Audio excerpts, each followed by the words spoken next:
Raja Vijay Singh of Vijaygarh had 5 sons. Every one was the apple of the king's eye. The king could not live without them even for a moment. One or the other prince among them definitely lived with him. One day, the 5 princes asked the king for permission to go hunting. The king kept the youngest with himself and let the 4 elders go. Next morning, the 4 princes took arrows and swords and rode on horses and headed towards the forest. By afternoon, they reached a dense forest. Suddenly, they saw a deer charging. They made their horses run towards him. The deer was running at the speed of the wind. The 4 brothers kept running after it for hours, until the evening twilight began to spread, and after a while, the deer disappeared from sight. All 4 stopped.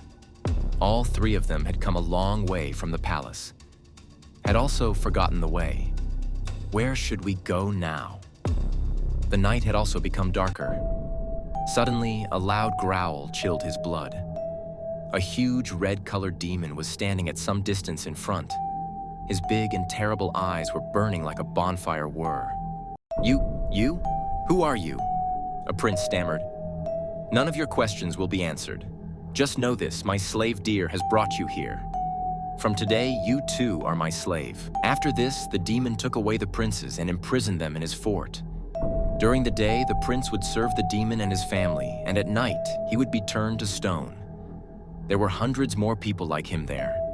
Every day, the demon family would make one or the other of those people their meal. Terrible demons, relatives of demons, guarded the entire fort. The prince could not even run away. They were dying due to the fear that one day they too would become prey to the demon family. Likewise, months passed by. Here in the palace, the king and the little prince were very upset. The king's soldiers were tired of searching far and wide for the 4 princes.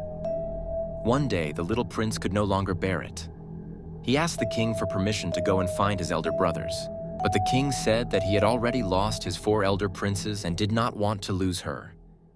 If he doesn't come back, he will surely die. But the little prince promised that he would return soon if his brothers were not found. The king succumbed to his insistence. The little prince went to the stable and mounted a strong horse and set out in search of his brothers. That horse kept running all day long in the dense forest.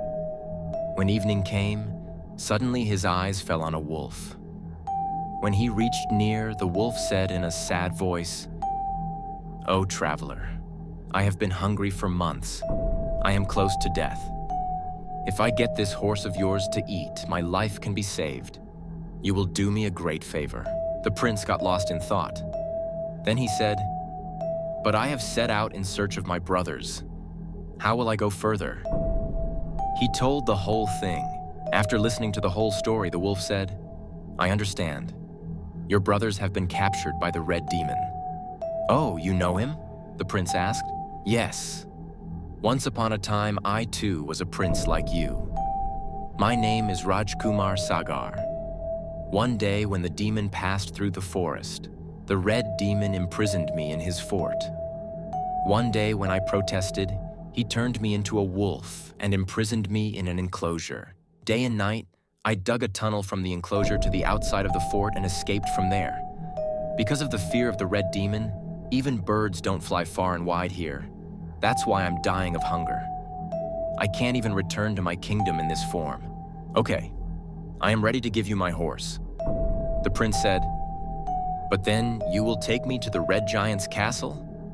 "Sure. Through that tunnel I took you to his castle I can. I also know many of its secrets."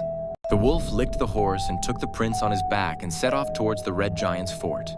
On the way, they found an eagle, which had wandered into the forest. Tired of flying for several hours, he was lying on the ground, panting. When the prince saw his plight, he signaled the wolf to stop. The eagle asked for something to eat. The prince gave him some of his food. Satisfied with the food, the eagle said, "Prince, if you ever need my help, call me. My name is on the side." After this, the eagle flew away on its way, and the wolf again proceeded on his way with the prince. At some distance, they found a beautiful lake. White pink lotuses were blooming in it. Colorful fishes were swimming. The prince stopped there to rest for some time. When he reached ashore while walking, he found a fish suffering from pain. The prince immediately picked it up and threw it into the water. The fish came to life. She said in gratitude, "Prince, you saved my life. Thank you. If you ever need my help, call me. My name is Nemo." After a while, the wolf again moved ahead on his way. After some time, they reached the entrance of the tunnel, which the wolf had covered with bushes. Both entered the tunnel. There was complete darkness there. Crickets,